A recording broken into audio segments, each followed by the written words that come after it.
I actually wanted to forge a few particular items for this kit as well, but due to recent injuries, obviously that was not going to happen. So what I decided to do was keep the kit simple, but add a few items that some people just don't have. So what I've done is we've went ahead and added a full fire kit to this thing, complete with the round tinder pouch. Inside that pouch you're going to find dried tinder, you're going to find fat wood, chaga, and some of my favorite pieces of uncharred punkwood. The tin fits nice inside. Nice thin piece of flint, very sharp. We have bearing block antler. A little bit of repair thread. Nice wax candle. And I've added my own leather conditioner in here. Now this leather conditioner is nothing more than a mixture of beeswax and coconut oil. You just kind of mix it to the ratio that you like. We've also added some lace to this thing.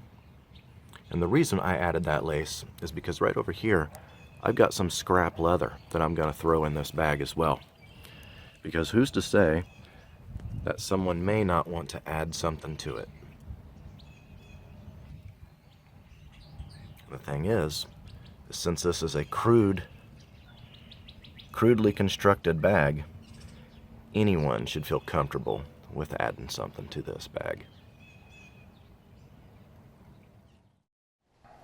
Alright, so what I was showing you is this is the normal template that I use for my haversacks. From this line up here is the top, and then from the line up there is the bottom. So you'd be cutting one whole thing and then this. But, like I said, we're going to try to do something old school like they did in the movie The Revenant. So I think we're going to use that to lap it over. Like from these curves here down, that would be the top of the flap. So it's not perfect. So it looks ugly and yeah, it looks exactly, like the old. exactly. Well, I don't know, son. If I have to follow a line, it's not. Well, we're not really going to follow a line because we're just going to go for that imperfectly perfect look. Okay.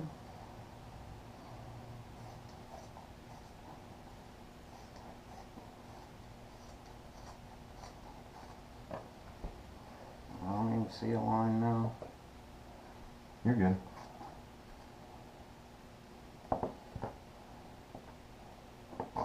You need me to remark it? No. You was a shadow. So, if we look at it, like I said, we'll lace it together, but the flat,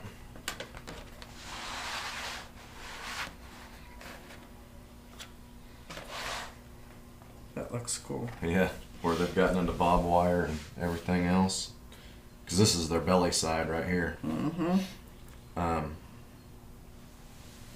Yeah. Normally, I would do the fancy veg tan like straps out of real thick material like this, but I think we should make straps out of just match it, because that's exactly what they would have done. I mean, this is real thick. That's never going to wear out.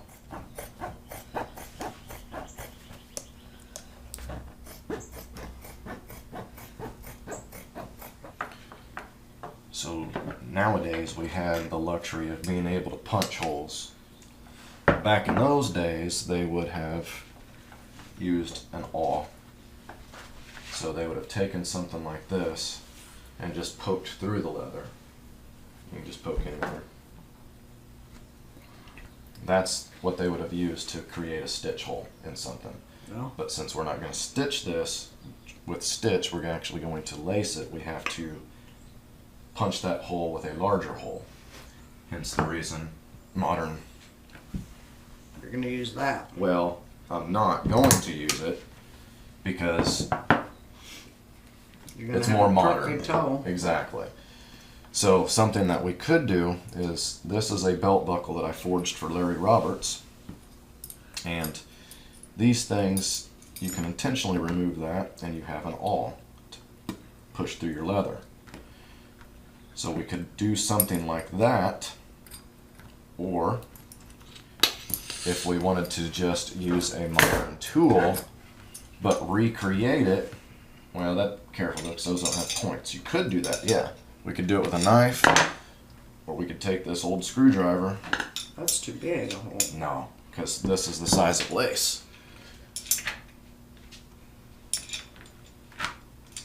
So see? You gotta go through it twice. So actually, it's about the perfect size of hole, really. So we could take that, put this under a wooden block, put it on top, hit it with a mallet. Alright. Make sense? Yeah. And so since we're going for that kind of imperfectly perfect look, we can literally just come in here and eyeball.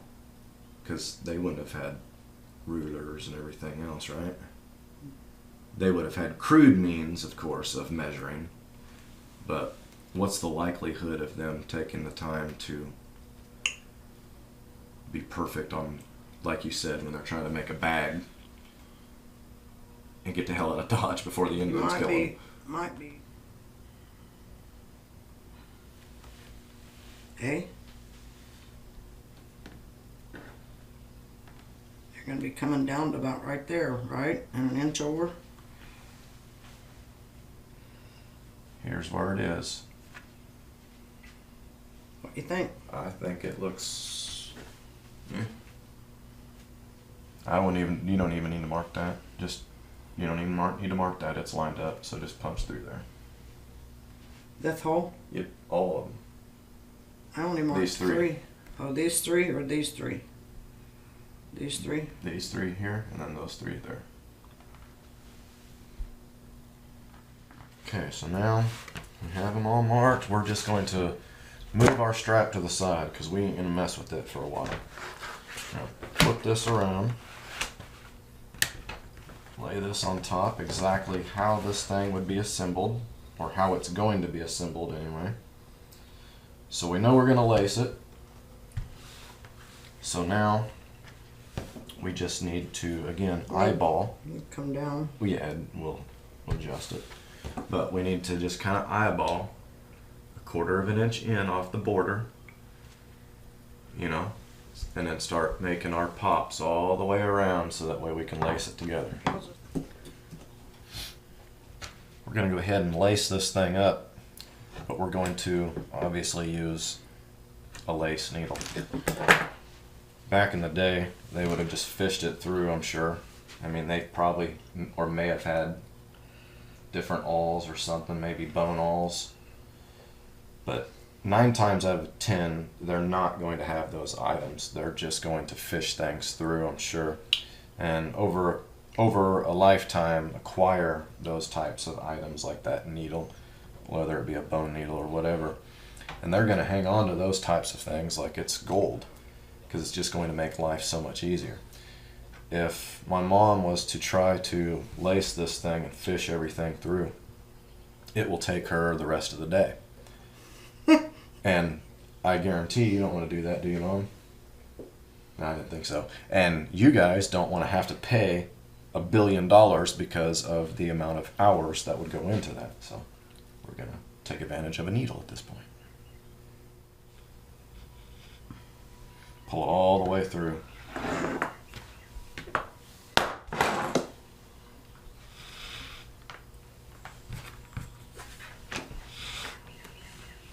That's going to be the most annoying part of this whole thing,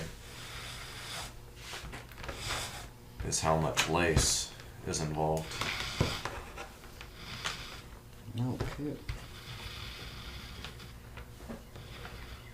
Okay, I think I'm gonna leave about this much burn off for right now, so that way if they want to add like different tools or accoutrements or anything to the outside of their bag, they can lash it down on the outside.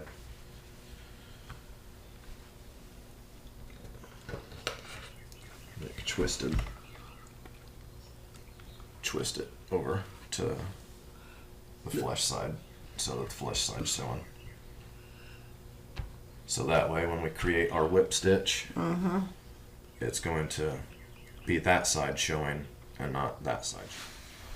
Okay, so all we're going to do now is we're literally just going to reverse and go the opposite direction.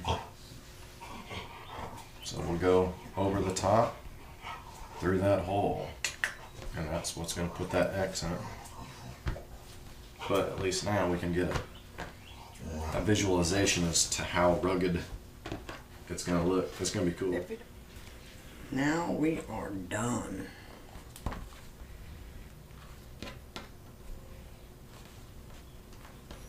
Yay. So now we're going to put a simple like overhand knot right here. We are? To keep it from coming unlaced. Like that? And snug it up on there real good. Okay, and then just put another one. Ooh, that'll look bulky. It's better than it coming unlaced, right?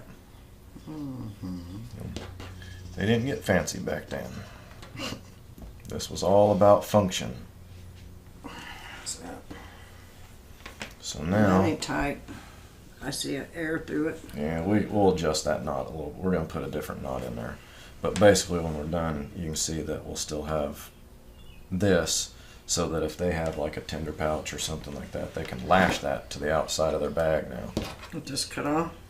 Yeah, flush. There you go. Progress is looking real nice. This is basically what the shape is going to look like, flat. Left that on there so that way can lash anything to the outside of the bag if they want. And we are getting ready to put the strap on. So you'll also notice that last night I went ahead and trimmed a little bit off of the flat. I just didn't quite like, it was going to stick way down. I just didn't quite like the looks. So we just kind of chewed that off and made it all kind of blend in. You want to do it? Do you remember how? It was around the finger. Just you remember to keep everything, the two strands straight and flat, no twists.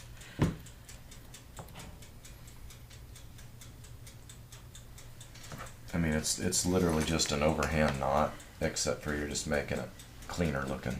Now come through. Yeah, remove your finger. Oh, dear Lord.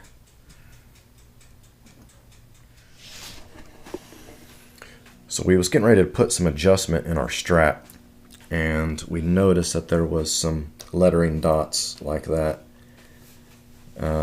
Yeah, obviously we're going for the imperfectly perfect look, but still, I just in good conscience can't put that on there.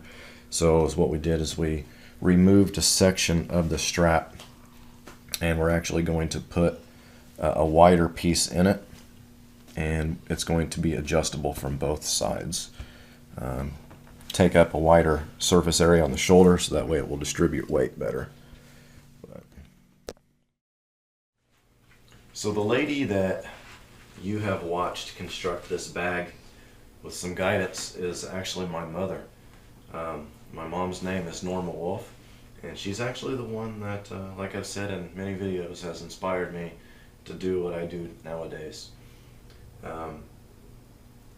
For some reason, this bag, this whole thing, I've fallen in love with it, and it's gonna be hard, or it's already been sold, but it's gonna be hard to let it go. And I've been sitting here trying to think, why does this bag mean so much to me? And I couldn't quite figure it out, because I could make something like this just for myself anytime I want. And I think the answer for me is simple. Is it kind of brings me back to my childhood. This is the type of feel of leather that we had, the types of saddlebags that we used with the horses and the saddles, and it just, I don't know, the ruggedness of it. And then the other thing is just it's simple. I got to build this with my mother. You know, these are things that, you know, we don't get to do as we get older. We don't get as many projects with them as we'd like. And, you know, I think that might be an important thing to remember, is to every once in a while try to make time for something like that, because I haven't got to spend quality time like that with my mom in a long time, because life's busy, you know. She has a granddaughter that's running around and chasing her all over the place every time we're around and everything. So it was a lot of fun. You know, and I gotta tell my mom, you know, thank you from the bottom of my heart. You know, the moment that I injured my finger, I mean, without hesitation, you know, she's like, I'll help. When do you need me? What days? What time? And I would tell her, you know, and she'll be here 30 minutes early, you know, and then I'll tell her, okay, I don't need you tomorrow, and she'll want to show up anyway. She's just awesome like that. You know, I've always talked about my mother as being almost a superhero in a sense, because she was a single mom. She raised me, you know, all by herself, and I saw all the sacrifices that she made, you know, raising me. She gave up literally everything that she owned. I mean, she was getting ready to move from Kansas all the way to Seattle, and she basically put everything on hold at that point, sold all of her personal belongings, all of her horses, all of her tack equipment and everything, so that she could start a new life for an unborn child. And growing up, the woman worked herself to death, absolutely to death. You know, I can't even tell you the amount of hours that she would work, or the amount of sacrifice that she gave to make sure that I had a notebook for school, or a new pair of tennis shoes because I decided to run out into the horse lot and get mud all over mine. You know, I could sit here and I could go on and on and on, you know, or how about a couple $1,000 saxophone, you know, that I ended up playing for a couple years and then never touched again. You know, these things, they add up, and for a single woman, that,